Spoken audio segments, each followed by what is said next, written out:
শেখ হাসিনা ওয়াজেদ বাংলাদেশের বর্তমান প্রধানমন্ত্রী এবং বাংলাদেশ আওয়ামী লীগের সভানেত্রী।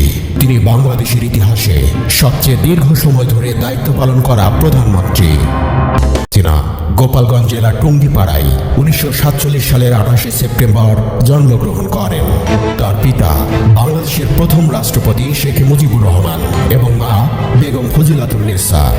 তিনি 5 ভাই বোনের মধ্যে সবার বড়। তিনি টুঙ্গিপাড়াতে বাল্য শিক্ষা গ্রহণ করেন। 1954 সাল থেকে তিনি ঢাকায় পরিবারের সাথে মোগলটুলির রজনী বসলেনের বাড়িতে বসবাস শুরু করেন। পরে মিন্টো রোডের সরকারি বাসভবনে স্থানান্তরিত হন। 1956 সালে তিনি টিকাটুলির নারী শিক্ষা মন্দির বালিকা বিদ্যালয়ে ভর্তি হন। 1961 সালের 1 অক্টোবর ধানমন্ডির 32 নম্বর বাড়িতে থাকা শুরু করেন। 1965 সালে তিনি আজিমপুর বালিকা উচ্চ বিদ্যালয় থেকে ম্যাট্রিক পাশ করেন। বেগম বদরুন্নেসা সরকারি মহিলা কলেজের ছাত্রী থাকা অবস্থায় ছাত্র রাজনীতিতে সক্রিয় হন শেখ হাসিনা।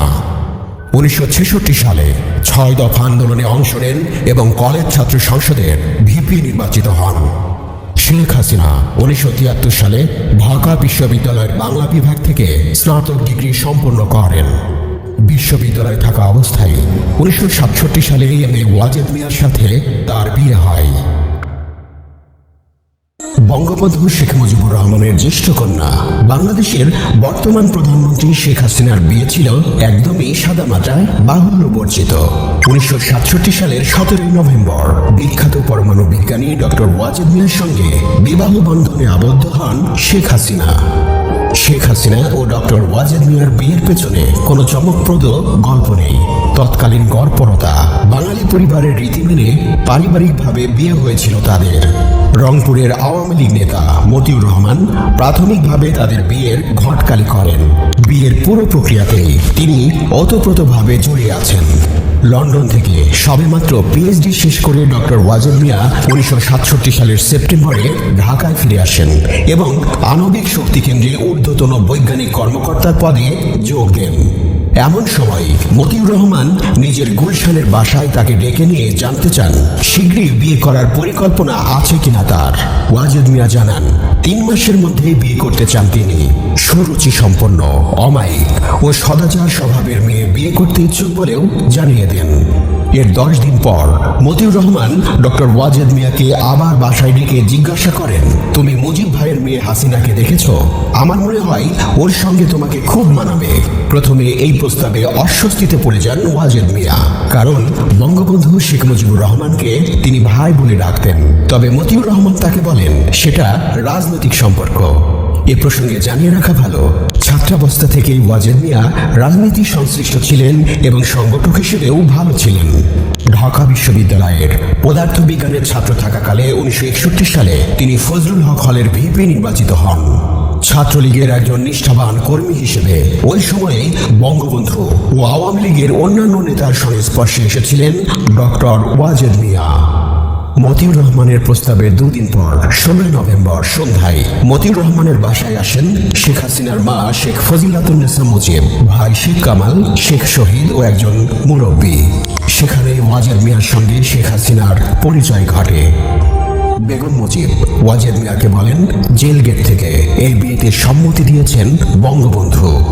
বঙ্গবন্ধুর প্রতি শ্রদ্ধা জানিয়ে সেদিনই বিয়ের প্রস্তাবে সম্মতি দেন ওয়াজেদ মিয়া। এরপর শেখ হাসিনার হাতে আংটি পরিয়ে দেন ডক্টর ওয়াজেদ মিয়া। বায়তুল মোকাররম থেকে কেনা ওই আংটিটি শেখ হাসিনার আঙুলের মাপের চেয়ে বেশ বড় ছিল। এরপর ওয়াজেদ মিয়ার আঙুলে আংটি পরিয়ে দিয়ে দোয়া করেন বেগম মুজিব। বঙ্গবন্ধু কন্যার বিয়েতে জমকালো কোনো শপিং হয়নি। বিয়ের দিন doctor Wazed Miah stadium market থেকে একটি লাল গোলাপি শাড়ি, মাঝারি আকারের ক্রিম রঙের নতুন ডিজাইনের একটি সুটকেস এবং 1 জোড়া স্যান্ডেল কিনেছিলেন। ডক্টর ওয়াজেদ মিয়ার সঙ্গে কোনো টাকা না থাকায় সব জিনিসপত্রের দাম দেন মতিউর রহমানের স্ত্রী। সেদিন রাত 8:30টায় মতিউর রহমান দম্পতি ওয়াজেদ মিয়াকে নিয়ে ধানমন্ডির 32 নম্বর রোডে বঙ্গবন্ধুর বাসায় যান। সেদিন ছিল শবে বরাতের রাত। সে রাতেই বিয়ে পড়ানো ও কাবিননামা স্বাক্ষরের সিদ্ধান্ত নেওয়া হয়। ডক্টর ওয়াজেদ মিয়া স্যুট পরে বঙ্গবন্ধুর বাসায় গিয়েছিলেন। বিয়ের সিদ্ধান্তের পর তিনি একটি টুপি চেয়ে নেন। 25,000 টাকা দিনমোহরে শেখ হাসিনা ও ওয়াজেদ মিয়ার মধ্যে বিয়ে পড়ানো সম্পন্ন হয়। বরাবরের মতো পরিবারের ওই আনন্দ ঘন দিনে অনুপস্থিত ছিলেন বঙ্গবন্ধু শেখ মুজিবুর রহমান। কারাগারে থাকায় বড় মেয়ের বিয়েতে অংশ নিতে পারেননি তিনি। বিয়ের পরদিন বিকেলে জেল গেটের কাছে একটি কক্ষে বঙ্গবন্ধুর সঙ্গে ওয়াজেদ মিয়ার দেখা হয়। বঙ্গবন্ধু তাকে জড়িয়ে ধরে দোয়া করেন এবং তার হাতে একটি রোলেক্স ঘড়ি পরিয়ে দেন। তাদের সংসারে রয়েছে 2 সন্তান, পুত্র সজীব ওয়াজেদ জয় এবং কন্যা সাইমা ওয়াজেদ পুতুল। ওয়াজেদ মিয়া 2009 সালের 9 মে মৃত্যুবরণ করেন। 1971 সালের 25শে মার্চ রাতে শেখ মুজিবুর রহমানকে পাকিস্তানের সামরিক বাহিনী গ্রেপ্তারের সময় তিনি ধানমন্ডি 32 নম্বর রোডের বাসায় পিতার পাশেই ছিলেন। শেখ মুজিবের গ্রেপ্তারের পর তিনি মায়ের সঙ্গে ভাই বোনদের নিয়ে বসবাস করতে থাকেন বিভিন্ন জায়গায়। 1975 সালের 15 আগস্ট এক সামরিক অভ্যুত্থানে শেখ হাসিনা ও তার বোন শেখ রেহানা বাদে পরিবারের সকল সদস্যকে হত্যা করা হয়। শেখ হাসিনা ও শেখ রেহানা সে সময় পড়াশোনার জন্য পশ্চিম জার্মানিতে অবস্থান করছিলেন। 15 আগস্ট 1975 বাংলাদেশের ইতিহাসে লাল অক্ষরে রচিত সেই দিনে শেখ হাসিনা ও তার ছোট বোন শেখ রেহানা ছিলেন বেলজিয়ামের ব্রাসেলসে রাষ্ট্রদূত সালাউল হকের বাসভবনে। সেখানে শেখ হাসিনার সঙ্গে আরো ছিলেন তার স্বামী ওয়াজেদ মিয়া এবং 2 শিশু সন্তান সজীব ওয়াজেদ জয় ও সাইমা ওয়াজেদ পুতুল। ব্রাসেলস থেকে তাদের প্যারিস যাওয়ার কথা, কিন্তু আগের দিন গাড়ির দরজায় ডক্টর ওয়াজেদের হাত চিপে গিয়েছিল। তারা আলোচনা করছিলেন ওই অবস্থায় প্যারিস যাবেন কিনা। ব্রাসেলসের সময় তখন ভোর 6:30। সালাউল হকের টেলিফোন বেজে উঠল। অন্য প্রান্তে ছিলেন জার্মানিতে নিযুক্ত বাংলাদেশের রাষ্ট্রদূত হুমান রশিদ চৌধুরী। তিনি জানালেন বাংলাদেশে সেনা বিদ্রোহ হয়েছে সকালে। প্যারিসে না গিয়ে তখনই জার্মানি ফেরত যাওয়ার কথা বললেন হুমান রশিদ চৌধুরী। যে মুহূর্তে সালাউল হক শুনলেন যে সেনা বিদ্রোহে শেখ মুজিবুর রহমান নিহত হয়েছেন, তখনই তার 2 কন্যা এবং জামাতাকে কোনো রকম সাহায্য করতে অস্বীকার করলেন। উপরন্তু নিজের ঘর থেকেও তাদের চলে যেতে বলেন সালাউল হক। গত বছর শেখ মুজিবের প্রয়াণ দিবসে আয়োজিত এক অনুষ্ঠানে শেখ হাসিনা ওই ঘটনার কথা স্মরণ করে বলেছিলেন, আমরা যেন ওনার জন্য বোঝা হয়ে গিয়েছিলাম। অথচ শেখ মুজিবই তাকে বেলজিয়ামে বাংলাদেশের রাষ্ট্রদূত করে পাঠিয়েছিলেন। ওটা একটা রাজনৈতিক নিয়োগ ছিল। ওই খবর পাওয়ার পরে জার্মানি পর্যন্ত যাওয়ার জন্য একটা গাড়ি দিতেও অস্বীকার করেছিলেন সালাউল হক। তবে তারা কোনো মতে জার্মানিতে নিযুক্ত বাংলাদেশের রাষ্ট্রদূত হুমান রশিদ চৌধুরীর কাছে পৌঁছেছিলেন। সেখান থেকে বিবিসি, ভয়েস অফ আমেরিকা ও অন্যান্য রেডিও স্টেশন থেকে তারা নিশ্চিত হন বাংলাদেশের সর্বশেষ পরিস্থিতি সম্পর্কে। 1975 সালের 16 আগস্ট থেকেই রাষ্ট্রদূত হুমান রশিদ চৌধুরী শুরু করলেন গোপন তৎপরতা। বঙ্গবন্ধুর 2 জীবিত কন্যাকে কোনো দেশে রাজনৈতিক আশ্রয়ের ব্যবস্থা করিয়ে দেওয়া যায় কিনা, এই বিষয়টি দিল্লির ঊর্ধ্বতন কর্তৃপক্ষকে জানানো হলে তারা বিষয়টি খুবই গুরুত্বের সঙ্গে গ্রহণ করে এবং 2 দিন পরেই তারা বলে শিগগিরই যেন শেখ হাসিনা ও শেখ রেহানাকে দিল্লিতে পাঠানোর প্রস্তুতি নেওয়া হয়। ভারতীয় কর্মকর্তাদের তরফ থেকে আরো বলা হয় গোটা বিষয়টি যেন খুব গোপনে ও দ্রুত সম্পূর্ণ করা হয় এবং শেখ হাসিনাদের যেন এয়ার ইন্ডিয়ার প্লেনে সরাসরি দিল্লিতে পাঠানো হয়। এভাবে শেখ হাসিনারা 24শে আগস্ট বিকেলের দিকে ফ্রাঙ্কফুর্ট থেকে দিল্লির উদ্দেশ্যে রওনা দেন এবং 25শে আগস্ট খুব ভোরে তারা দিল্লিতে পৌঁছান। এর মাধ্যমে শুরু হয় শেখ হাসিনার 6.5 বছরের দিল্লি জীবন। শেখ হাসিনাদের প্রথমে রাখা হয় ব্রুকলিন রোডের একটি সেফ হাউসে, পরে তাদেরকে ডিফেন্স কলোনির একটি বাড়িতে সরিয়ে নেওয়া হয় এবং তাদের প্রতি 3টি পরামর্শ দেওয়া হয়। প্রথমত, তারা যেন বাড়ির বাইরে না যান। দ্বিতীয়ত, তারা যেন সেখানে কারো কাছে নিজেদের প্রকৃত পরিচয় না দেন। আর তৃতীয়ত, দিল্লিতে কারো সঙ্গে যেন যোগাযোগ না রাখেন। দিন 10 পরে 4 সেপ্টেম্বর ভারতের একজন সরকারি কর্মকর্তা শেখ হাসিনাদের নিয়ে যান ইন্দিরা গান্ধীর সরকারি বাসভবন এক সফদরজং রোডের বাসায়। দেখা হওয়ার পরে ইন্দিরা গান্ধীকে শেখ হাসিনা জিজ্ঞাসা করেছিলেন 15 আগস্ট ঠিক কি হয়েছিল। সেখানে উপস্থিত একজন অফিসার শেখ হাসিনাকে বলেছিলেন তার পরিবারের আর কেউ জীবিত নেই। এটা শুনেই কান্নায় ভেঙে পড়েছিলেন শেখ হাসিনা। এরও আরো 10 দিন পর তাদেরকে পান্ডারা পার্কের সি ব্লকের একটি ফ্ল্যাটে নেওয়া হয়। ওই ফ্ল্যাটে 3টি শোবার ঘর আর কিছু আসবাব ছিল। খবর দেখার জন্য একটি সাদা কালো টেলিভিশন সেটও দেওয়া হয়। তখন ভারতের টেলিভিশনে শুধু 2 ঘন্টার জন্য দূরদর্শনের অনুষ্ঠান প্রচারিত হতো। তবে সেই সময় তাদের বাড়িতে কোনো টেলিফোন সংযোগ দেওয়া হয়নি। কড়া নিরাপত্তা বলয়ের মাঝে দিন কাটত তাদের। বাড়ির আশপাশে ছিল নিরাপত্তার কড়া বেষ্টনী। ভারতীয় নিরাপত্তা বাহিনীর কর্তাদের ভয় ছিল শেখ হাসিনার নিরাপত্তা নিয়ে। তাই নিরাপত্তা বাহিনীর পাশাপাশি গোয়েন্দাদের নজরও থাকত সেখানে। পশ্চিম জার্মানিতে শেখ হাসিনার স্বামী ওয়াজেদ মিয়া কর্মরত ছিলেন একজন পরমাণু বিজ্ঞানী হিসেবে। বঙ্গবন্ধু হত্যাকাণ্ডের পর ভারতে নির্বাসনকালেও তিনি হাত গুটিয়ে বসে থাকেননি। নয়াদিল্লির অ্যাটমিক এনার্জি কমিশনে চাকরি নেন তিনি এবং 1982 সাল অবধি সেখানে কাজ অব্যাহত রাখেন। শেখ হাসিনার পুত্র সজীব ওয়াজেদ জয় ভারতে এই কয়েকটি বোর্ডিং স্কুলে যান। এর মধ্যে ছিল তামিলনাড়ুর পালানি হিলসের কোদাইকানাল ইন্টারন্যাশনাল স্কুল এবং তিনি ইউনিভার্সিটি অব ব্যাঙ্গালোরে কম্পিউটার সায়েন্স নিয়ে পড়াশোনা করেন এবং পরবর্তীতে ট্রান্সফার নিয়ে চলে যান যুক্তরাষ্ট্রের আর্লিংটনে অবস্থিত ইউনিভার্সিটি অব টেক্সাসে। শেখ হাসিনারা যখন প্রথম দিল্লিতে পৌঁছলেন তখন প্রধানমন্ত্রী ইন্দিরা গান্ধী প্রণব মুখার্জিকে বলেছিলেন, আপনি এখন থেকে দিল্লিতে ওদের অভিভাবক। বাস্তবিকই শেখ হাসিনাদের সত্যিকারের অভিভাবকের দায়িত্ব পালন করেছিলেন প্রণব মুখার্জি। প্রণব মুখার্জি শেখ হাসিনাকে তার বড় মেয়ে বলে মনে করতেন। এদিকে শেখ হাসিনার সঙ্গে দারুণ ঘনিষ্ঠতা গড়ে ওঠে প্রণব মুখার্জির স্ত্রী শুভ্রা মুখার্জি। তাকে বৌদি বলে ডাকতেন শেখ হাসিনা। এতটাই হৃদ্রতাপূর্ণ ছিল সেই সম্পর্ক যে 2015 সালে শুভ্রা মুখার্জি যখন মারা যান তখন শেখ হাসিনা প্রোটোকলের তোয়াক্কা না করে দিল্লি চলে গিয়েছিলেন। আর ভারতের রাষ্ট্রপতি হওয়ার পর প্রথম বিদেশ সফর হিসেবে 2013 সালে বাংলাদেশে এসেছিলেন প্রণব মুখার্জি। শেখ হাসিনা তাকে এতটাই শ্রদ্ধা করতেন যে নিজ হাতে রান্না করে খাওয়াতে চাইতেন। দিল্লিবাসের 6.5 বছরে খুব বেশি সাধারণ মানুষের সান্নিধ্যে আসতে পারেননি শেখ হাসিনা। এর পেছনে প্রধান কারণ ছিল তার নিরাপত্তা। তাই হাতে গোনা কয়েকজন সাংবাদিক, রাজনৈতিক ও আমলা ছাড়া খুব বেশি লোকের সঙ্গে তার পক্ষে দেখা করা সম্ভব ছিল না। বিস্ময়কর হলেও সত্য, দিল্লিবাসীর সিংহভাগ সময়ই রাজনীতি থেকে দূরে ছিলেন শেখ হাসিনা।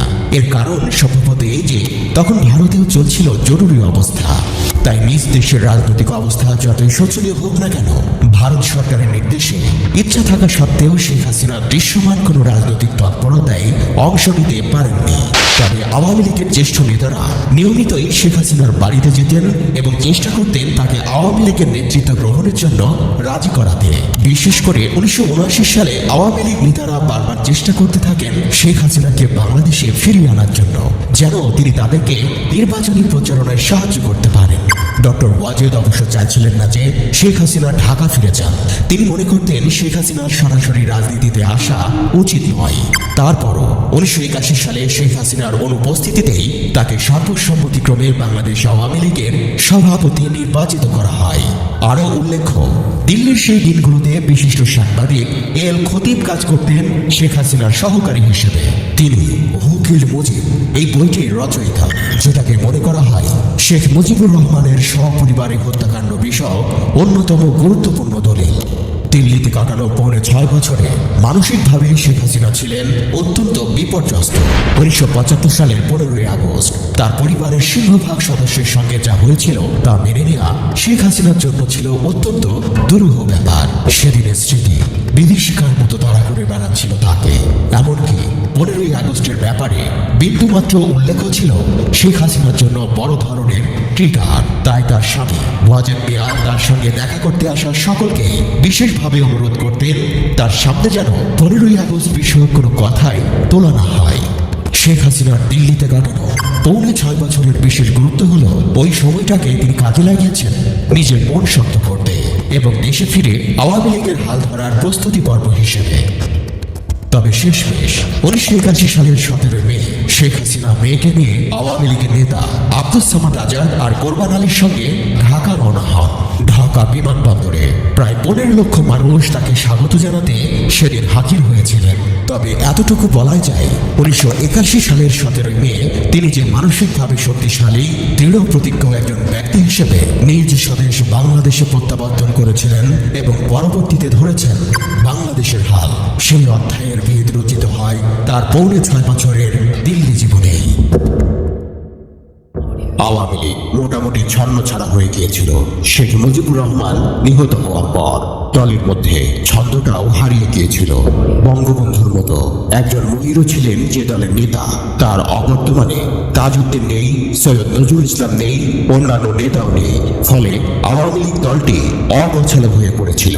মিজানুর রহমান চৌধুরীর নেতৃত্বে আলাদা আওয়ামী লীগ, এমন পরিস্থিতিতে দল আবার ভাঙার অবস্থা হয়েছিল।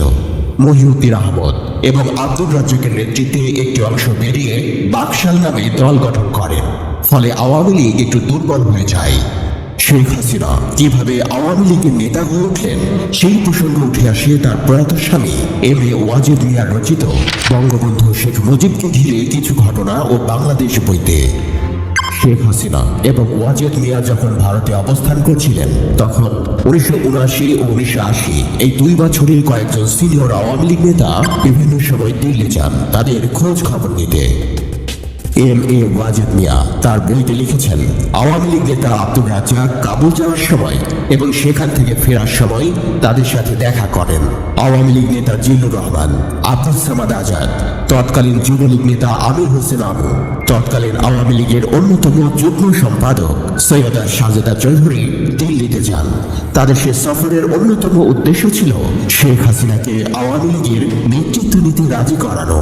এই প্রসঙ্গে ওয়াজেদ মিয়া তার বইতে লিখেছেন, আমি তাদের সকলকে বলেছিলাম যে 1975 সালের 15ই আগস্টের অকল্পনীয় মর্মান্তিক ঘটনার পর বঙ্গবন্ধুর আত্মীয় স্বজনদের বাংলাদেশ আওয়ামী লীগের নেতৃত্বের পদে অধিষ্ঠিত হওয়ার ইচ্ছা প্রকাশ করা উচিত হবে না, অন্তত বাংলাদেশের গণতান্ত্রিক পরিবেশ ও আইনের শাসন সুপ্রতিষ্ঠিত না হওয়া পর্যন্ত।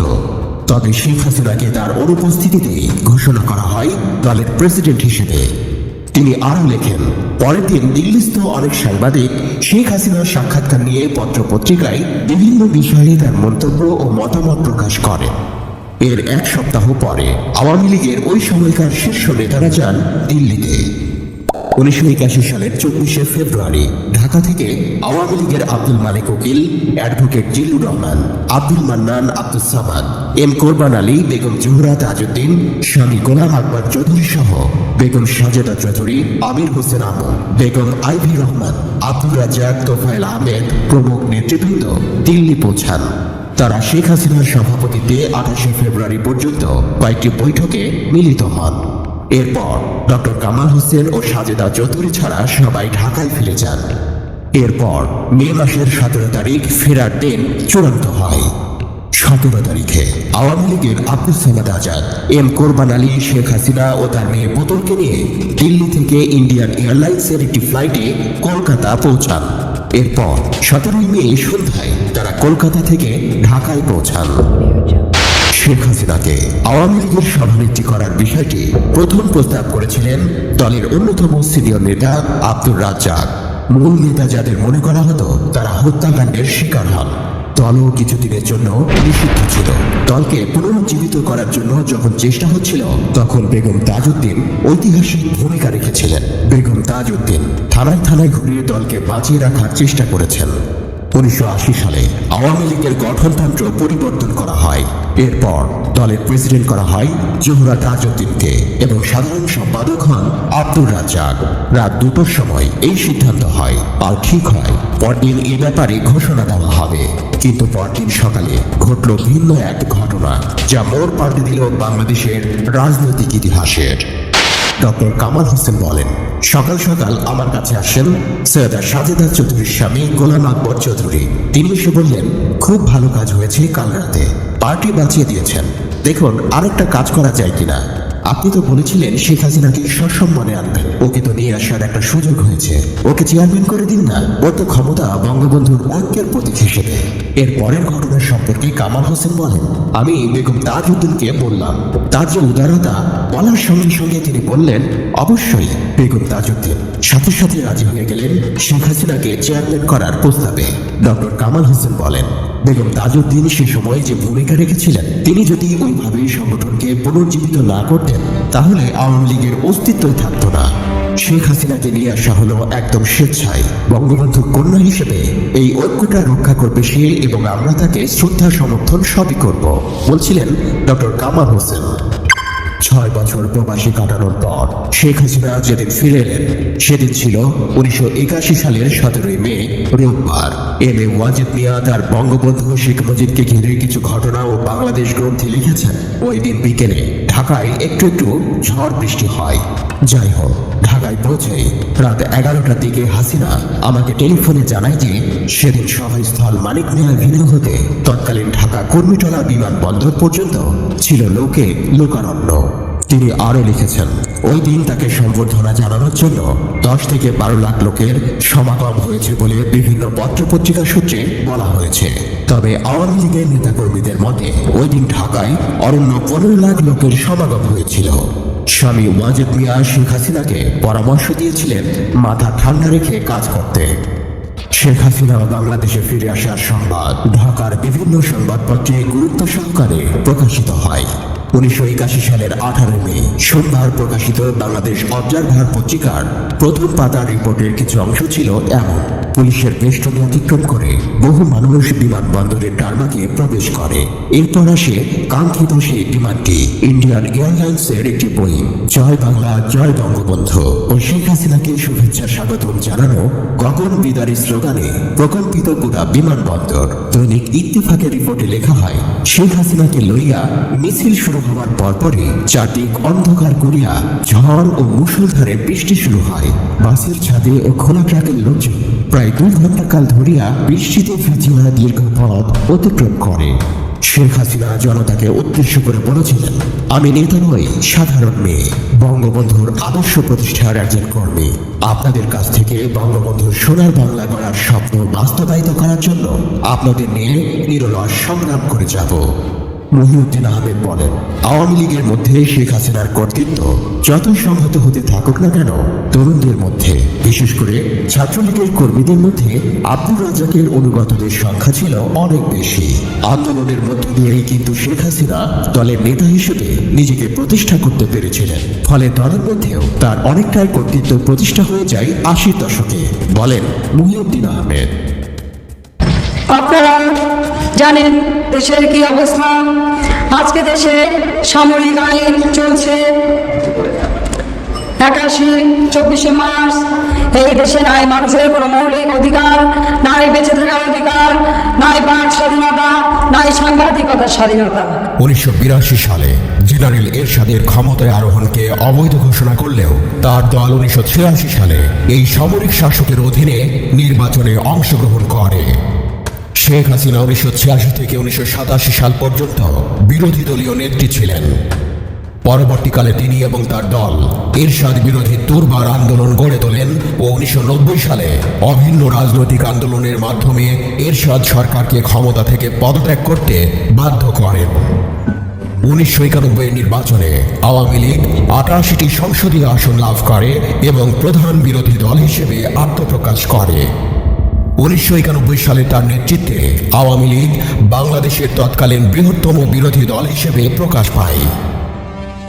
1996 সালে তিনি তত্ত্বাবধায়ক সরকারের রূপরেখা তুলে ধরেন।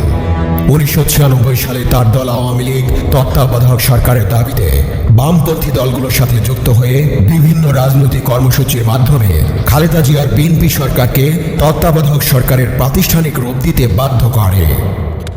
তত্ত্বাবধায়ক সরকার নিয়ে তার দল আন্দোলনে জয়ী হওয়ায় পরবর্তীতে তার দল জাতীয় নির্বাচনেও জয়লাভ করে এবং ওই বছর সাধারণ নির্বাচনে আওয়ামী লীগ বিজয়ী হলে তিনি প্রধানমন্ত্রী হন। 1996 সাল থেকে 2001 সাল পর্যন্ত প্রধানমন্ত্রীর দায়িত্ব পালন করেন শেখ হাসিনা। 2001 সালের নির্বাচনে বাংলাদেশ আওয়ামী লীগ বড় ব্যবধানে হেরে যায়।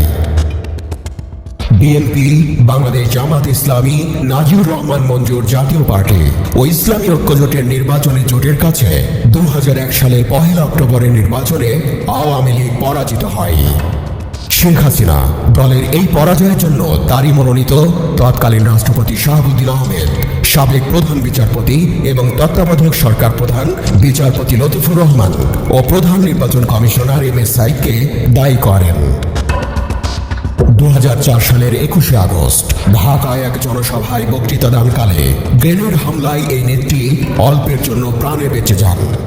উক্ত হামলায় তার ঘনিষ্ঠজন এবং আওয়ামী লীগ নেত্রী আইভি রহমান সহ 19 জন মৃত্যুবরণ করেন ও শতাধিক আহত হন। 2001 সালে বিএনপি সরকার আবারও ক্ষমতায় ফিরে আসার পর 2007 সালের 22শে জানুয়ারি নির্বাচনকে কেন্দ্র করে আবারও নতুন সংকট তৈরি হয়।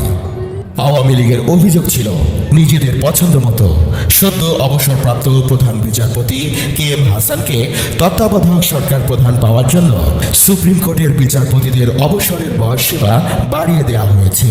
তীব্র রাজনৈতিক সংকটের মুখে KM হাসান প্রধান উপদেষ্টার দায়িত্ব নিতে অপারগতা প্রকাশ করলেও সংকট কাটেনি।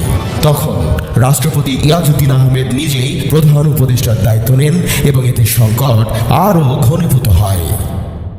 এক পর্যায়ে আওয়ামী লীগ এবং জাতীয় পার্টি সহ তাদের রাজনৈতিক জোট নির্বাচন বর্জনের ডাক দেয়, কিন্তু তারপরেও 2007 সালের 22শে জানুয়ারি একতরফা নির্বাচনের দিকে এগিয়ে যাচ্ছিল।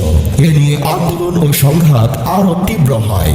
সংঘাত হয় এক রাজনীতির প্রেক্ষাপটে। 2007 সালের 11ই জানুয়ারি সেনাবাহিনী ইয়াজউদ্দিন আহমেদকে প্রধান উপদেষ্টার পদ থেকে সরে যেতে বাধ্য করে। রাজনীতিতে সেনাবাহিনীর এই হস্তক্ষেপ করার ঘটনা 1/11 বা 1/11 হিসেবে পরিচিতি পায়। সেনাবাহিনীর সমর্থনে এবং প্রত্যক্ষ সহযোগিতায় ডক্টর ফখরুদ্দিন আহমেদের নেতৃত্বে নতুন একটি তত্ত্বাবধায়ক সরকার গঠিত হয়। দীর্ঘ রাজনৈতিক জীবনে শেখ হাসিনা প্রথমবারের মতো গ্রেপ্তার হন 2007 সালে। তত্ত্বাবধায়ক সরকারের আমলে 2007 সালের 16 জুলাই যৌথ বাহিনী শেখ হাসিনাকে তার বাসভবন সুধা সদন থেকে গ্রেপ্তার করে। তাকে আদালতে সোপর্দ করা হয়। সেখানে আদালত তার জামিন আবেদন নামঞ্জুর করে। শেখ হাসিনাকে বাংলাদেশের জাতীয় সংসদের ডেপুটি স্পিকারের বাসভবনকে সাব জেল হিসেবে ঘোষণা করে সেখানে অন্তরীণ রাখা হয়। গ্রেপ্তারের পূর্বে শেখ হাসিনা আওয়ামী লীগের প্রবীণ নেতা জিল্লুর রহমানকে দলের ভারপ্রাপ্ত সভাপতির দায়িত্ব দিয়ে যান। শেখ হাসিনার বিরুদ্ধে 2টি অভিযোগে মামলা দায়ের করা হয়। একটি হল 2006 সালের 28 অক্টোবর পল্টনে রাজনৈতিক সংঘর্ষের জন্য হত্যা মামলা এবং অন্যটি হল প্রায় 3 কোটি টাকার চাঁদাবাজি মামলা। এর মাঝে একটির বাদী 2008 সালের ডিসেম্বর মাসে মামলাটি তুলে নেন। জেল থেকে মুক্তি লাভের পরে তিনি চিকিৎসার্থে কয়েক মাস বিদেশে অবস্থান করেন এবং এরপর দেশে ফিরে নির্বাচনে অংশগ্রহণের প্রস্তুতি নেন। 2008 সালের নির্বাচন ও যুদ্ধাপরাধীর বিচার। ডক্টর ফখরুদ্দিনের নেতৃত্বে সরকার প্রায় 2 বছর পর 2008 সালের 29শে ডিসেম্বর সাধারণ নির্বাচন ঘোষণা করে। সেই নির্বাচনে আওয়ামী লীগ নিরঙ্কুশ সংখ্যাগরিষ্ঠতা অর্জন করে। বিজয়ী দলের সংসদীয় দলের নেতা হিসেবে তিনি 2009 সালের 6 জানুয়ারি বাংলাদেশের প্রধানমন্ত্রী হিসেবে শপথ গ্রহণ করেন।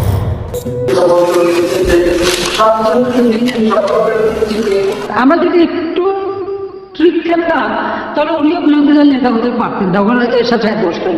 সেটা করা খুব কঠিন ব্যাপার ছিল না, আমরা ইচ্ছে করে তা করে দিতে পারতাম। আমি সত্যি বলি এটা পারতাম, আমরা করার সুযোগ আমাদের ছিল। নির্বাচনের প্রতিশ্রুতি অনুযায়ী আওয়ামী লীগ সরকার কিছুদিনের মধ্যেই 1971 সালের সংঘটিত মানবতা বিরোধী অপরাধের বিচার করার উদ্যোগ নেয়। সেজন্য 2010 সালের 25শে মার্চ ট্রাইব্যুনাল, আইনজীবী প্যানেল এবং তদন্ত সংস্থা গঠন করা হয়।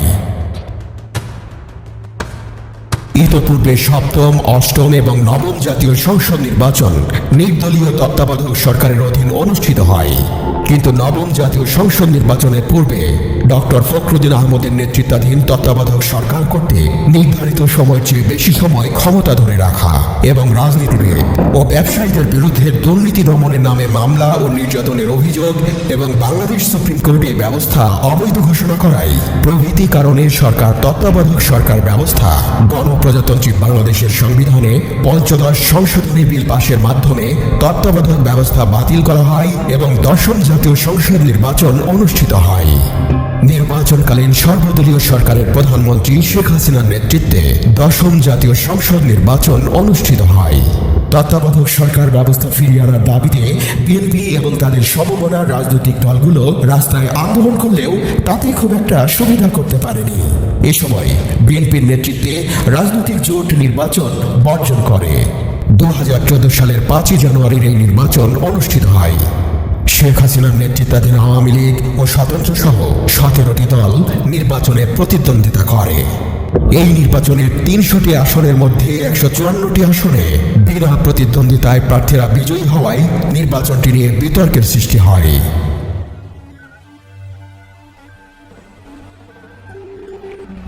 মূলত শেখ হাসিনাই এখন পর্যন্ত বাংলাদেশের দীর্ঘতম সময়ের সরকার প্রধান।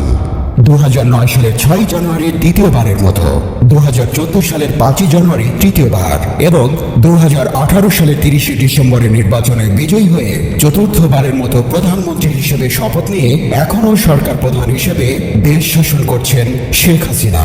রাজনীতির বাইরের লেখক হিসেবে শেখ হাসিনার অবদান রয়েছে। এ পর্যন্ত তিনি প্রায় 30টি গ্রন্থ রচনা ও সম্পাদনা করেছেন। এগুলোর মধ্যে উল্লেখযোগ্য হল শেখ মুজিব আমার পিতা, সামরিক বনাম গণতন্ত্র, ওরা টোকায় কেন, বিপন্ন গণতন্ত্র, সাদা কালো, বাংলাদেশে স্বৈরতন্ত্রের জন্ম, অসমাপ্ত আত্মজীবনীকে গ্রন্থে রূপান্তর, people and democracy, the Quest for vision 2021, আমাদের ছোট রাসেল সোনা।